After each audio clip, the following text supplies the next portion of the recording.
Doom the Dark Age is one of those games that you just pick up and you're just set off as soon as the game starts, and it's just non-stop action and gore and demon hunting.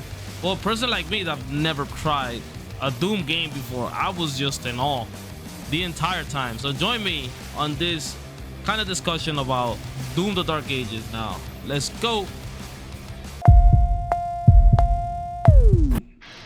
What's up guys, Pala Gaming here. We are back with another video of the discussion of Doom the Dark Ages. Now before we start, I hope everybody's doing wonderful today.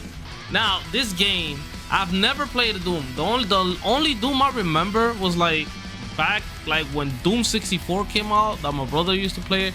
But besides that, I've never played any Doom. Now this has been one of those games that in a long time I picked up and I just wanted to play non-stop without even stopping, because I haven't had this feeling since I played from the Xbox 360 era, where you just pick up games are like 10 to 15 hours long. You pick up the game and you just complete the game without putting it down. You break night to play the game, and then you just repeat it like 2 or 3 more times before you're satisfied. Now this is one of those games. This game was so good for me that I went immediately and I downloaded Doom 2016 and Doom Eternal. Now, I just wanted to get straight into the performance.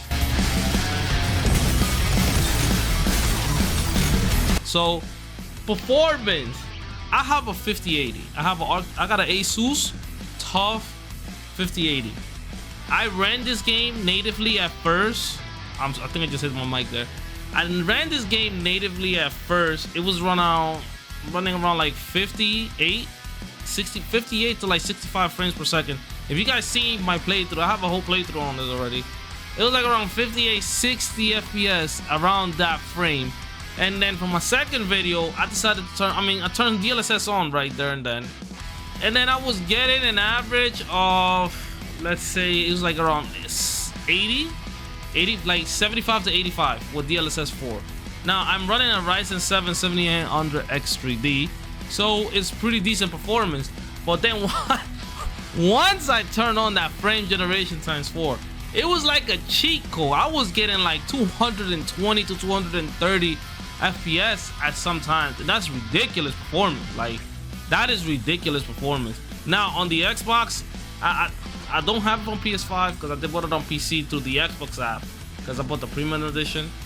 But I was running on the Xbox Series X and it was completely fine. Like it ran 60. I'm pretty sure it's not running 4K. It's running like around, because like I put the footages next to each other and it was just nowhere near. It was nowhere near, man. Like, it was night and day. But it still looked pretty good on the Series X. Now, story-wise, since I've never played the Doom before, so I'm coming into this like blind. Like, I don't know what the hell is going on. From what I could make of the story was, it looked like a battle happened between before this game, that the Doomslayer had like a beacon or like a control device in his chest, and we first start like as slaves like of the makers, and then the makers just come and then just like help. They're trying to help the other. I don't think they're humans. I'm not sure if they're human or not, but we come to help them. But reality is, when we're fighting against the demons, we're not helping the humans. It's just, that since we're both fighting the demons, it looks like we're helping them, but we're not.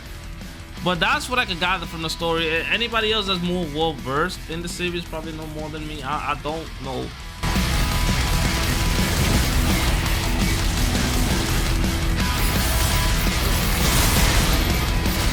Now, gameplay. Lord have mercy, man. The gameplay was ridiculous, man. I could not stop. That this is non-stop action. You pick up the gun, you go straight, you throw in the shield. The shield, bro, that is like, the shield was just it. Either parrying, throwing the shield like I'm Captain America. Yo, and you stun a lot of enemies. Like, with the shield, you stun a lot of enemies, man. Like, it was ridiculous, bro. Like, and then the guns, Once I got to, I think it was the Cycler or the Cypher, the gun I used the most. Yo, that gun, I feel like that was like the best gun it's the best gun in this game. Because it just does so much damage. And it's a dual chamber. So you're shooting 2 bullets like ridiculously fast. And it has really good accuracy. Not only that, once you upgrade it, you start electrocuting people. So every time you killed one, the damage from that guy transferred to everybody that got electrocuted. And it was ridiculous. I didn't like the launcher until I like the rocket launcher, the second rocket, not the first one that throws the grenade. Because there's 2. There's a grenade launcher and then there's a rocket launcher.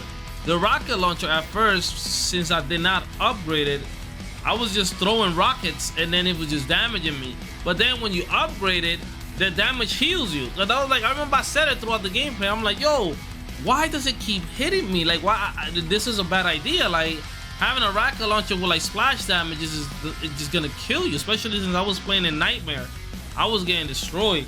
Now, I don't know how some people like the difficulty part of this game, like the last 2 difficulties, like the Ultra Nightmare, bro, you die and it's over. It's game over. It's not reload the chapter. It's not reload your checkpoint. Even if you have a life signal, you're dead. The life signal just heals you.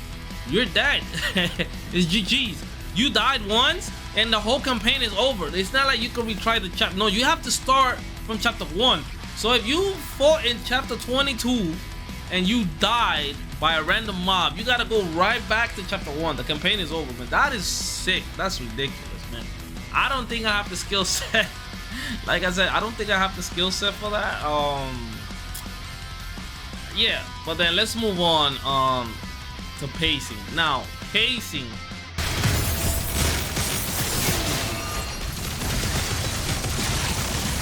Pacing was just crazy because I feel like I've seen a lot of reviews of other people. Damn, I'm like mad far away from the mic. Like the pacing for me, it was intense the entire way through. I think it was like 2 chapters, I believe. If I remember the chapters, I will insert them here. Where it's like you start the chapter and it's like very slow, and then you have the objective. I remember now. You have to close the 3 or 4 gates, I believe, and that was like a kind of like RPG open level because you could just go to whichever gate you wanted to close it down. And they did that twice, and I remember very vividly, like it really slowed down the action because you're coming from like 3 or 4 chapters where you just run and slay. Like you're running, slaying, killing demons, impaling them, cutting them in half, and then you have this chapter you're coming off a high. And then it's just like a really low because you're coming here. You gotta close the 5 gates, and after you close the 5 gates, then you have to go and do whatever other objective. I don't remember the exact objective. And then at the end of the chapter ends on a cliffhanger.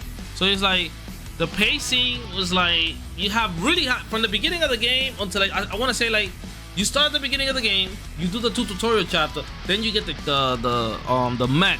You get the big giant robot mech that you use. Then you have another chapter to go to the dragon. Then in chapter 5, you get the dragon. So you see like 5 straight chapters of just action, right? And then you go chapter 6 or 7, and it's just like you slowing down the pace. I mean, I don't know why they decided to go that way. Also, there was another chapter, I believe, when the girl got kidnapped, that they took her to another world. They didn't even show you going into that world. You just appear there, like, you know? You just appear at another place to release the monster, and the monster takes you to the portal with him. Like, they didn't even explain like that part. I don't know if that's like a Doom thing. Like I said, I've never played another Doom. You just start the chapter and just start the chapter to try to release one of the demons, like a huge ass demon. I believe we fought him like in the chapter before last with the mech. Like, they don't even explain, like the whole game they were explaining how you got where, why you there. You know, they explain to you why you're there.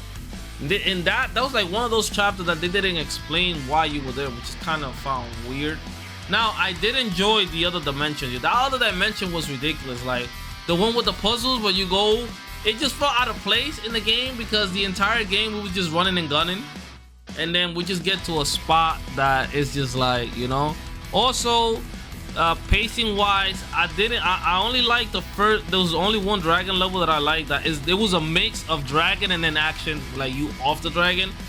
I like the mech chapters way better than the dragon, and a lot of people don't like the mech chapter. I did like the where you find the giant mech. I enjoyed those chapters more than I did with the dragon. I don't know what it is. I just love being. I felt like I was in Pacific Rim the entire time, just punching Caillou. I mean, the demons kind of look like Caillou, you know, like. It literally felt so badass, especially in the last chapter when it was like 1v10 and you just like you die bobbing and weaving and hitting them with the cannon. And this game is just so bad. I'm telling you, I did not know. I did not know Doom gets down like that, man. I'm actually shocked. I've been missing out all these years. But yeah, I downloaded Doom 2016 right away.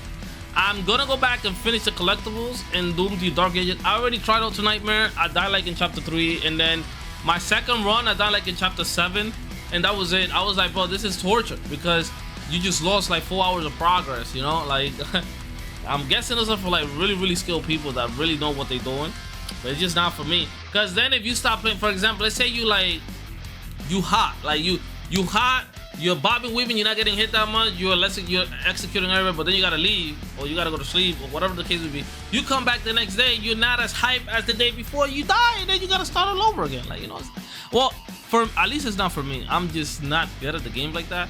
But I enjoy the hell out of it. Like, I even went and bought the remote. I was waiting for this remote. This remote is freaking ridiculous. It's pretty good. I feel like it's a little bit too expensive. It's like it's $89.99. Especially now that Microsoft raised their tariffs, it's like kind of pricey. I mean, I know it's special edition and whatnot. It's like $90 for this, but man, I also don't understand why did they not. They should have made a PS5 version too. Like, I understand Bethesda now is all Microsoft and whatnot, but I feel like they should have made a PlayStation variant to this. But nonetheless, man, I hope you guys enjoyed the video. If you guys enjoyed the video, please drop a like, man. It also helped me out a ton. Also, please make sure to check out the playlist. Make sure to check out the playthrough. All 3 videos are there. I am working on just putting them all into one and releasing a one big video. I mean, some people like watching them in parts. Some people just like watching them on a long form video and then they just go back to it. I'll do both. Now, thank you guys for stopping by, man, and I'll see you guys next time, man. Take care. What's up, guys? Moha Gaming here, back with another one for you guys. Just wanted to let you guys know, if you're watching my videos and you are liking my videos, make sure to drop a like, and also consider subscribing and turning the notification bell on, you know, so it can let you know when I do drop a video. Let's get to it. Mola.